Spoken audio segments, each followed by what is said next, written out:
Kaore anō kia whakatauria menara ka hāmenetia te māma o tētahi kōtiro I whakarerea I ōtara I te rā horoi. E rua rā I muri I te haringa o te kōtiro nei ki ngā pirihimana I whakaputa mai te māma I a ianō. I maua ke I tā mātou karere a Kingi Kiriona, te wahine Māori, nāna nei te kōtiro e rua tau noa te pakeke I hari ki ngā pirihimana. I ngā rā o te wiki, he kaituku pāhara a Bunny toki mā te kamupene o Post Haste. He oi I ngā rā whakatā, he kaiawhina kē ia I ngā mākete o Ōtara. A I reira I miharo ia ki te pāhara I whiwhi ki āia. Very withdrawn, very withdrawn. Really clingy. She wouldn't let go of my neck. I couldn't actually talk to her into her face because she just buried her head in my shoulders.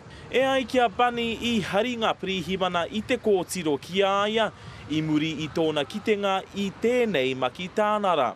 Hei tāna I āmi o haere rāiwa I ngā mākete, engari auware ake.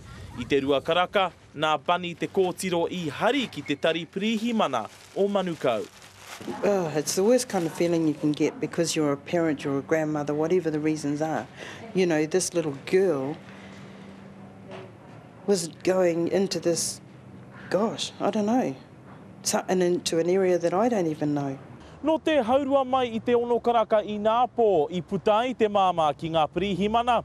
E ai ki ngā pirihimana e hara te whānau o te tamaiti I te tauhou ki te tari āwhina I ngā whānau. I tēnei wā kai te pupuri tauatari I te tamaiti. Ko te whakapai tuatahi a Bunny, he whai rawa te whānau o te kōtiro. I nā hoki I tāna kitenga tuatahi I āia, he tino tau te āhua o ōna kākahu. At the time, yeah, definitely, I do believe that. But because it's been 3 days, oh my gosh, surely you would know when your child is missing. Surely you would have done something by now. Koina te pātai, nā te aha I takaroa ai.